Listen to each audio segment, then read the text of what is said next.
there's something that leads somebody to like want to tap into their potential. There's a lot of people out there that like they don't even know what their purpose is. They don't even like think about their potential.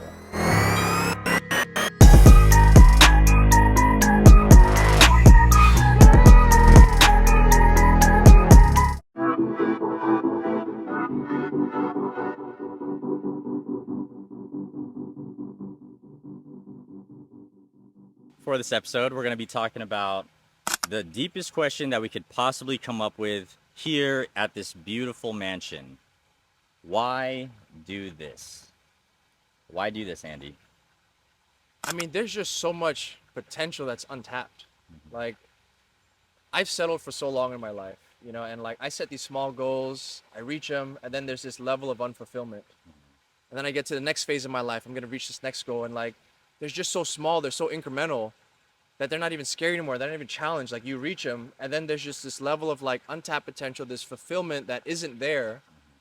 So what I ended up doing was just surrounding myself with people like you, like Wes, to just get me into this state of like, this is really not comfortable. It's very serene, it's very beautiful, but it's not comfortable to know that one day when you're in a place like this is what you're capable of. This is the level of work that you have to commit to. It's scary, but it's so empowering at the same time to sit here and to like live it, to breathe it. And that's what I'm here for this weekend, is just to know like I've got so much more left in me.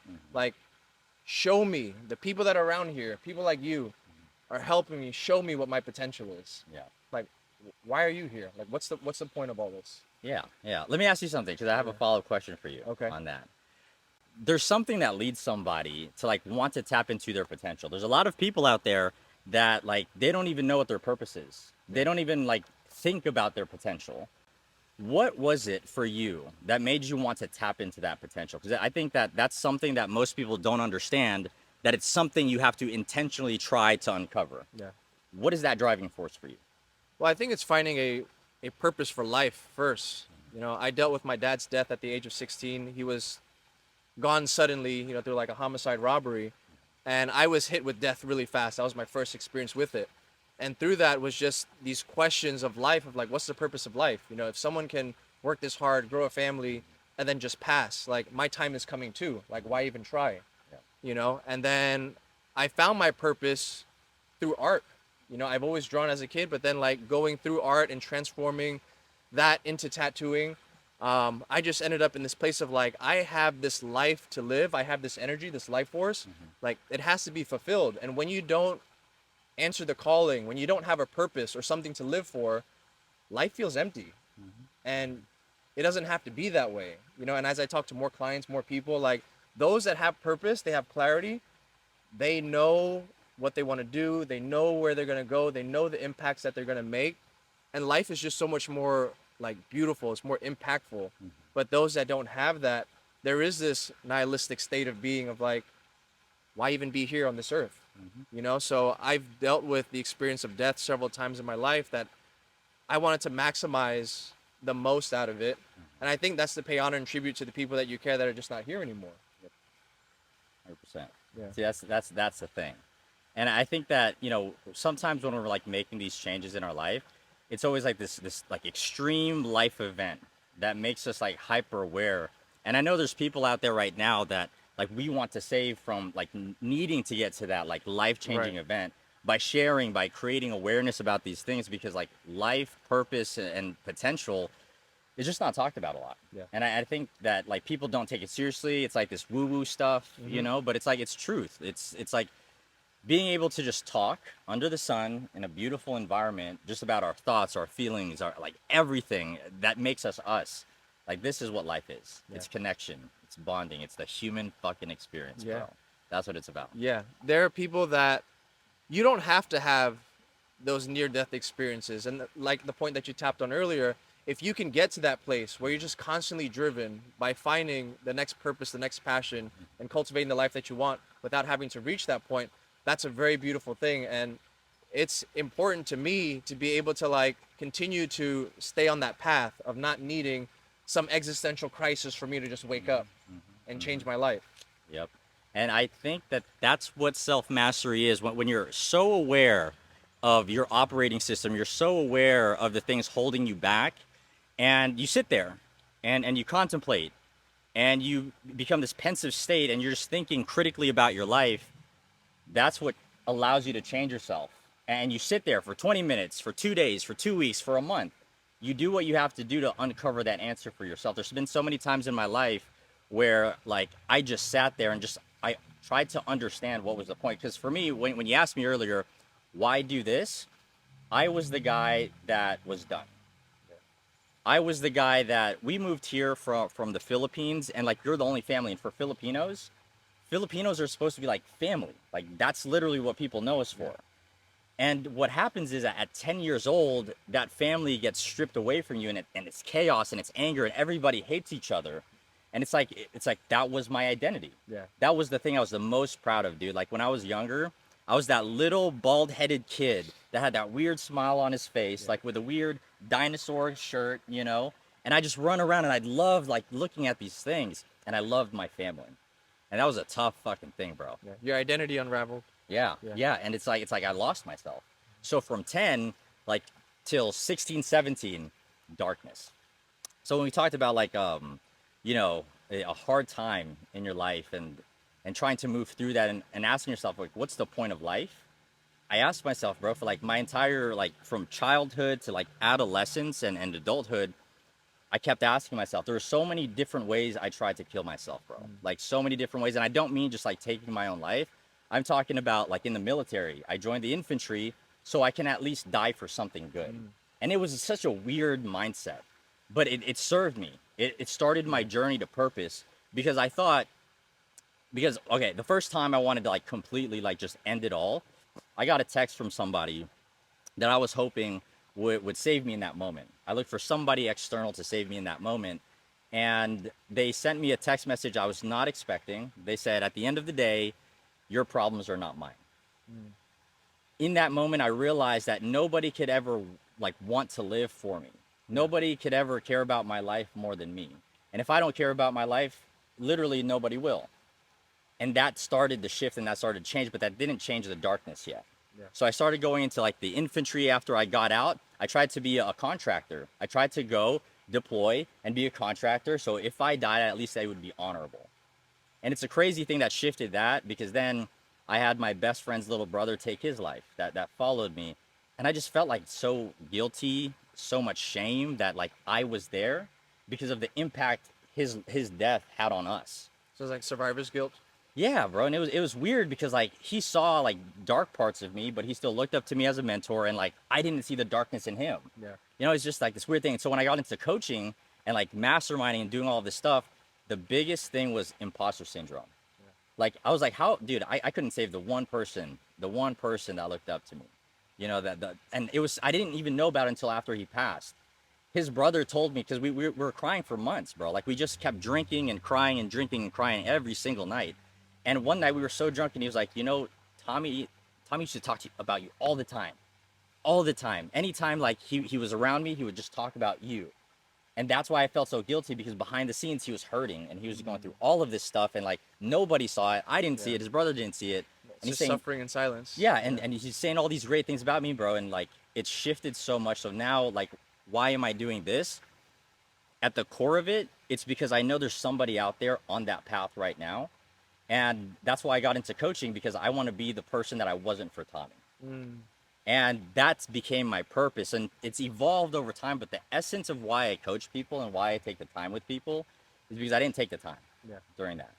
And that's what like moves me because the more that I like am in different surroundings, different environments where I have to push myself and I want to stop and I want to give up. And like a lot of people might be experiencing this on your journey, you can't because you're not doing it for you. You're doing it for the person who can't do it anymore. They're no Mm. longer here.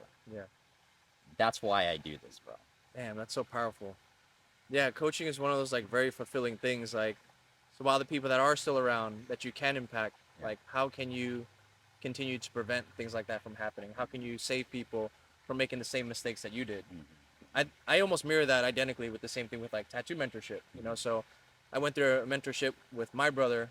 You know, learning how to tattoo, and I met him when my dad passed away when he was involved in that murder. I didn't knew I had a brother, but he popped up after a detective was working on our case, uncovered we had three other siblings through my dad, That's right. and my brother taught me how to tattoo. And my brother's very old school. You know, he's just very just hard, and especially being his brother, Mm-hmm. um, I don't think I got the guidance that I needed or Mm-hmm. that I necessarily wanted, Yep. but it was the best that he could do for me at that time. Yep. So I did a lot of troubleshooting. I figured out a lot of things about myself and just kind of taking the advice that he was giving and just kind of made my way through it. Mm-hmm. So throughout the years, taking all of those mistakes, all of those lessons, how could I take these years of experience and that time and condense it so that the next generation of tattoo artists don't have to go through the same mistakes? Yep. And it's not just the technical aspect too, it's how to have the bedside manners with the clients, Mm-hmm. how to deal with your mentor, how to deal with the business side of things. Yep. And a lot of mistakes come up because that's the only way that you're going to learn. Mm-hmm. It's through these lessons, through these mistakes. Yep. So I was just able to kind of take all of that and just kind of package it up in a way that I remember even the last time I interacted with my brother was through the separation of me leaving his shop, Mm-hmm. him being my tattoo artist, my brother, my mentor, my father figure. Mm-hmm. And just knowing that there was a difference between how he was operating business, his business philosophies, that I wanted to do things differently. And I didn't want to be there to have resentment. And that's such a difficult thing to do because tattooing is so intimate. Like, you're a coach, you're a mentor. So that relationship is sacred Mm-hmm. almost, you Mm-hmm. know? And then when you start to have disagreements and you part ways, that sometimes doesn't go very well. Yep. And it didn't. You know, that launched me into my depression, my dark times, Mm-hmm. you know, where I didn't know how to deal with that because that was another lesson, another mistake that I didn't know how to communicate that well. Yep. So when you don't have somebody else to show you that, well, then you go through the route of medicating, through smoking more. You know, you take 22 grams of mushrooms, Yep. and you try to find this part of you that needs healing, that needs to feel whole again, so that you can continue to do what once brought you life in tattooing. But once I ended up coming out of that dark place, I looked around and realized it's not just me. There's so many other tattoo artists going through the same thing. Mm-hmm. So to save them from that suffering, to help them get through their part of it is doing the difficult work of learning what your story is, which thanks to you, I was able to work through a little bit more this weekend. Um, but that also links back to like why we do this. It's like I don't know what I don't know unless I get around people who can help me literally fix my shit. Mm-hmm. And at the end of the day, humans have all this shit because they need guidance, they need support. And I'm here at this mastermind to be able to like learn lessons that I didn't want to take before. Mm-hmm. You know, I had problems with people like Wes, Yeah. with people like my brother, with people like my dad that were just very direct Yeah. and were telling me how to improve and how to be better, but I didn't know how to take that as a constructive manner. Mm-hmm. You know, so it takes time to mature to learn how to not only just give advice but take advice. Yeah. That I now come back after coaching with him last year to like ready to step up and come here being the one that is not the smartest, that's not the richest, that's not the strongest. How can I continue to grow and be better to support the people that are around me? Yeah.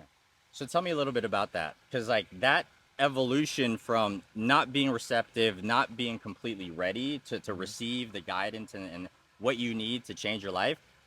What was the shift for you though? Like how did you do that? Because I think a lot of people actually hold themselves back from the guidance because Yeah. there's a sense, and this was so true for me too. Like Yeah. my seniors in the military Uh-huh. taught me like I had ego, I had pride, and I was Yeah. like, no, I don't.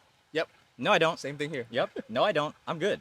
Yeah. What do you mean? Like I listen to you. Yeah. And it's that this how I know I can detect that now in anybody because I had it in myself. Uh-huh. So what was it for you where you were just like, okay, if I submit to the process, if I'm a student, if I'm a sponge all the time, that doesn't make me a lesser being. That actually helps empower me Yeah. to be more, to give more. What was that shift for you? How'd you do that? You know, it's just realizing that I was spending a lot of time comforting and consoling myself that everything was okay, when in reality, deep down, it's not. Yeah. You know, and when you go through feelings of depression, anxiety, fear, um, it comes from a very deep place. And if you can really learn to be honest with yourself, things about your life that could always be better. And when I became honest with myself, that's when I looked around and I was like, going back to what we were saying earlier, I wasn't fulfilled anymore. You know, I reached that level of like, okay, I've reached my next goal, Yep. but now I'm just sitting here with this untapped human potential. And then you just go to this place of like, well, why live? Why try anymore? You know, and there's just so much more to give. So a part of it is the responsibility of having a family, of having people depend on you. I didn't really have that Yep. until I had my wife and my kid, until Yep. I owned a shop and I had artists and employees that were dependent on me. Mm-hmm. And if you don't show up as the best leader, if you don't show up as the best person for your people, like it's gonna cause everything to fall by the side, and there's just so much more weight on your shoulders. Yep. But it's just learning how to bear that burden, that responsibility that you accepted, and then just being completely honest with yourself, and then going a step further and saying, "Hey, I need help." Mm-hmm. So then you got to find the right people who are in the position that you want to be in, Yeah. and ask for help. Yeah. That's very hard for a lot of people to do. 100%. And I'll tell you from my own personal experience, when you talked about like accepting, right? For me, I had to accept I was not who I thought I was. Like that was like the biggest like pill to swallow because in your mind you think you're trying your best. You think you're doing the thing, but it's not to the potential you have. Yeah. And so you're limited. If this is your vantage point right now, you're limited to what you think you can see. And when you don't listen and you're not receptive to somebody else that's higher than you at their vantage point and telling you there's something bad going to happen, it's right in front of you, I can see it, and you're like, I don't see it. Yeah. What I had to do is I had to accept I was not the man, I was not the alpha, I was not the guy that I made myself to be in my head. The moment I did that, for some reason I felt more at peace with myself. I felt like everybody was always out to help me. It was a weird shift and nothing changed except me. Yeah. Accepting that I did not know everything. And I think a lot of people that want to grow have this like unconscious block when it comes to the pride and the ego and the I'm good. I don't need help. I don't need support. I don't need these things. But when you say those things, it's the fastest way to know you need it the Yeah. most. There's always work to be done. Yep. Yeah. And that's the biggest, like, even at these levels, like doing the things that we do today, there's always more to be done. There's always more work. Yeah. When we think about like entrepreneurship, it's the process of unbecoming who we think we need to be for the world and being who we truly need to be for this world. There was this quote that a pastor said, and he said, we all have these fingerprints that were given to us. Nobody in the past will ever have these fingerprints, and nobody in the future will ever have these fingerprints, which means that nobody will ever be able to leave the imprint on this world that Like we you can leave, Yeah. whether of the past, whether of the future. And what are we going to do Yeah. with the imprint that we can leave on this world? Well, that's something that a lot of people have to do the work on and figure that out. Yeah. But if they need help, you got to reach out. Yeah, People like Phil, 100%. like myself. 100%. And if it's not us, guys, I want you to just understand, reach out to somebody, please. Like this whole life journey doesn't have to be done alone. And it's okay if you don't need to do it alone. It's okay to need help. I think that once I accepted that I needed help, I went to therapy for me to uncover that it's okay to need help. I literally had to go like above and beyond to figure out for myself, like, why was I rejecting help so much?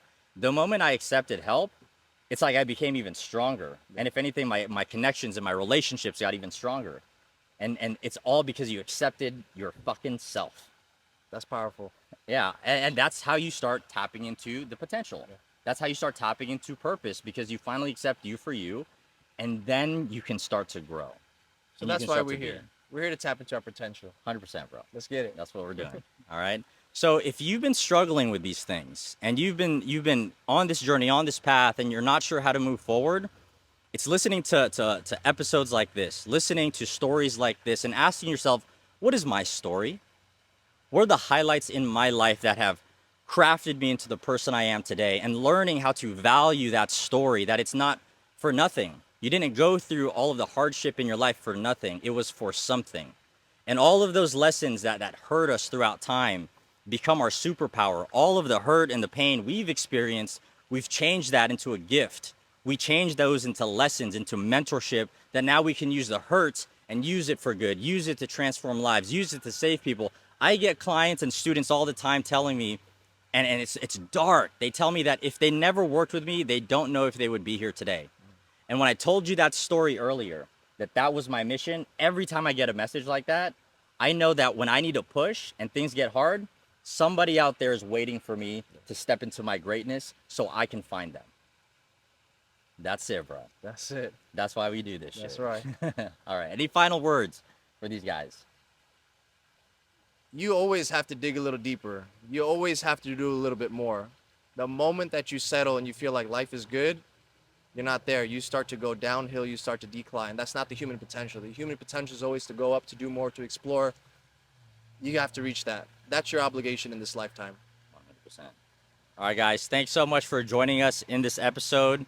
It was great sharing with you. Let us know. You can find Andy on Instagram. How Andy can they Foe. reach you? Andy Foe? Spell that out for them just in case. ANDYPHO. Awesome. And you can find me on Instagram as well. Phil Bohol. PhilBohol. Peace, guys. Let's go. Nice.